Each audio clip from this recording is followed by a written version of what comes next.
This is a real landmark in Metallica's history. We've kind of shed our old skins and really got down to the bones of Metallica. We've really learned a lot about how to communicate with each other and how to communicate what we need from each other. The thing that's so weird about it, or ironic, or even sad, is Jason Newsted's model for what he wanted Metallica to be is basically the Metallica that exists now. Maybe he was like the sacrificial lamb for that to happen. November 30th, 2000. Metallica hit the stage as tensions mounted, and their hard rock brotherhood reached a breaking point. I knew that that was my last performance with Metallica. Appropriately, the song Fade to Black. He was just in his own little cocoon, very incommunicado. He basically just showed up. He didn't sit with us. He wasn't hanging or anything. It was just like, okay. We had told him that we needed to talk after the show. That was the first time all four of us were in one spot for like a few months. We got off stage, and Jason wasn't around.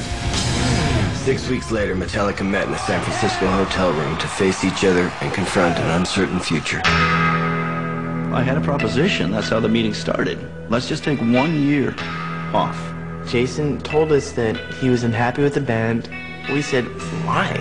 Don't you think that'd be cool? And everybody can have their time, and I could go and make my Echo Brain record. We said, we can't take time off. We have to start making an album. So I said, okay, well, I'm gonna have to step off. I'm walking. We asked him to reconsider, and he wasn't really interested. I got really emotional. I started bawling, and I said, what are we doing? Is this how it's going to end? And after he left, we started to take a hard look at ourselves, turn our eyes inward. Why did Jason leave? What part was ours in him leaving? 1986. Bassist Cliff Burton is killed in a tragic bus accident, and Metallica fan Jason Newsted gets a chance of a lifetime. And there was no way anybody else was going to get this gig. This was my opportunity. Newsted joined a band still reeling from the loss of a friend, and it's not easy. The truth is, we grieved through Jason. I mean, we hazed him so hard. It was his fault. We took it all out on him. Hey, let's go! And he was always thought of as the new guy. There was the three of us and Jason. Jizzin' on ya. On the bass? That ain't new, man. Remember, you could say you were going to come up with something new. No, this shut up. I guess we wanted to toughen him up. We wanted him to be as tough as us. We were brutal with him. And it never ended, really. By the year 2001, family had taken precedence over the band. Both Lars and James were married with kids, leaving Jason with time on his hands. I dedicated my life to music, so I have chosen not to be married or to have children. Music makes me alive. And when Metallica came to a point where they're taking months and months of time off from playing music, I have to still play music. Jason made this record that he was super proud of, and he was told, you know, by James, you know, that he couldn't, you know, put that record out. We're brothers. And I was struggling so hard to keep, you know, it's like choking Jason. I love you. The rising conflict between Newsted and Hetfield exploded during an argument over the Echo Brain project. My dedication was being questioned. It was like, you can't be part of what's going on in Metallica, and you can't stray outside of Metallica, so you're stuck. The person I respect the most disrespected me the most.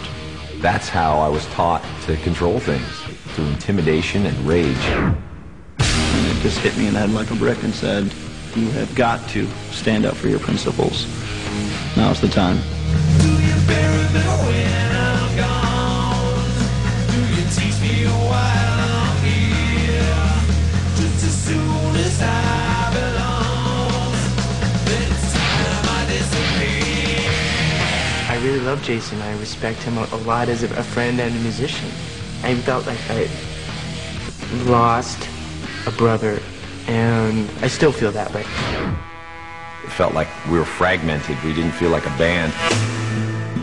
Ironically, James would be next to take leave of Metallica, with his enrollment in a rehab center for the treatment of alcohol abuse only months after Jason's departure. It was just, look, right now, I'm not in Metallica. Leave me alone. I need to take care of myself. Trust me on this. Goodbye. I was in shock. We didn't have James Hetfield. and we weren't sure if he would ever come back.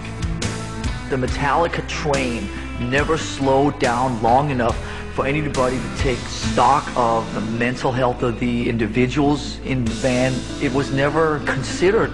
You had to hold on for dear life as this train was just going out of control to squash everybody in its way.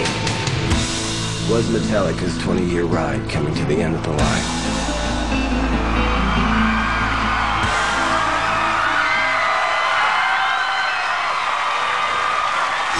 There's some heavy emotions going on, especially the first couple of bits there. The Jason stuff and the rehab stuff was pretty touching for me.